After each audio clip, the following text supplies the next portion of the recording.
मणिपुर पिछले 3 महीनों से जल रहा है। मणिपुर से जिस तरीके के सेक्सुअल असॉल्ट के केसेस सामने आ रहे हैं वो बहुत ही ज़्यादा डराने वाले हैं। ऐसे में मैंने मणिपुर सरकार को पत्र लिखकर ये रिक्वेस्ट की थी कि मैं मणिपुर आना चाहती हूँ और वहाँ पर जो सेक्सुअल असॉल्ट की सर्वाइवर्स हैं उनसे मिलना चाहती हूँ और उनकी मदद करना चाहती हूँ। तो पहले तो मणिपुर सरकार ने मुझे बोला कि आ जाइए, फिर सडनली उनका मेरे पास एक पत्र आया जिसमें उन्होंने मुझे कहा है कि मुझे अपनी विजिट पोस्टपोन करने का उन्होंने सुझाव दिया है क्योंकि वहाँ पे लॉ एंड ऑर्डर प्रॉब्लम है। तो मणिपुर में लॉ एंड ऑर्डर प्रॉब्लम है, इसीलिए तो मैं मणिपुर जाना चाहती हूँ और वहाँ जितनी सेक्सुअल असॉल्ट सर्वाइवर्स हैं उनसे मैं मिलकर उनकी मदद करना चाहती हूँ। मुख्यमंत्री जी मणिपुर के खुद कह रहे हैं कि ऐसे कई 100 केसेस हुए हैं, तो उन सेक्सुअल असॉल्ट सर्वाइवर्स तक सरकार पहुँच पाई है या नहीं, उन तक कोई रिलीफ पहुँचा है या नहीं, वो किस तरीके के डर में जी रही हैं, वो उन तक काउंसलिंग पहुँची है, लीगल एड पहुँची है, कॉम्पनसेशन पहुँची है,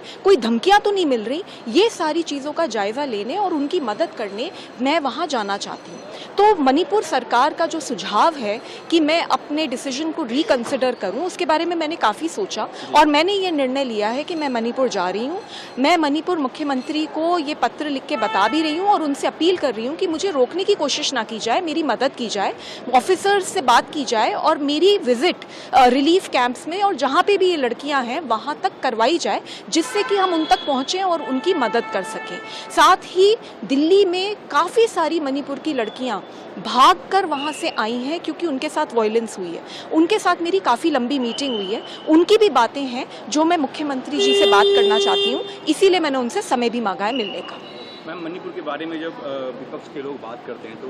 सत्ता पक्ष के लोग ये कहते हैं कि आप बंगाल की बात क्यों नहीं करते, राजस्थान की बात क्यों नहीं करते। क्या स्वाति मालीवाल राजस्थान और बंगाल पे जाएंगे आने वाले समय में? जी बिल्कुल, अगर राजस्थान और बंगाल से इस तरीके के केसेस सामने आएंगे और वहाँ के मुख्यमंत्री ये बोलेंगे कि कई 100 केसेस हो रहे हैं और हम उनका कॉग्निजेंस नहीं ले पा रहे हैं, तो बिल्कुल मैं वहाँ पर भी जाऊँगी। और मैं वहाँ पर एज एन एक्टिविस्ट जा रही हूँ, एज अ वुमन जा रही हूँ and I know that there is a risk involve. मैं फिर भी जा रही हूँ क्योंकि हम सब ने वो वीडियोज़ देखी हैं और वो वीडियोज़ दिल को बिल्कुल दहला देने वाली हैं और उन लड़कियों तक अभी तक मदद पहुंची है या नहीं और उन जैसी बहुत सारी जो लड़कियां और हैं उन तक मदद पहुंची है या नहीं, इसको जानने के लिए जा रही हूँ, सिर्फ मदद करने के लिए जा रही हूँ। मणिपुर सरकार को मैं ये आश्वासन दे रही हूँ कि मैं वहाँ पर कोई प्रॉब्लम क्रिएट करने नहीं जा रही, सिर्फ और सिर्फ उन लड़कियों तक पहुंचकर सरकार की भी मदद करूंगी और लड़कियों की भी मदद। मैम, हमने देखा राहुल गांधी जब मणिपुर विजिट किया तो प्रॉब्लम क्रिएट हुई थी वहाँ पे, अगर आपके साथ भी ऐसा होता है तो आप क्या करेंगी? जी, मैं भगवान का नाम लेके मणिपुर जा रही हूँ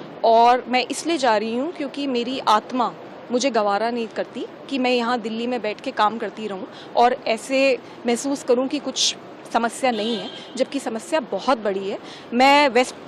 वेस्ट बंगाल, राजस्थान और ये जितनी जगहें हैं, अगर इनसे भी इस तरीके के कोई दिल दहलाने वाले केस सामने आएंगे मैं वहाँ भी जाऊँगी, लेकिन अभी फ़िलहाल मणिपुर जल रहा है और मणिपुर के अंदर लड़कियाँ बहुत परेशान हैं और आप ये खुद ही समझ सकते हैं क्योंकि वहाँ पर जब मैं जाने की कोशिश कर रही हूँ तो मुझे ही जाने से रोका जा रहा है। तो it is important that I visit Manipur and I am visiting Manipur. Thank you.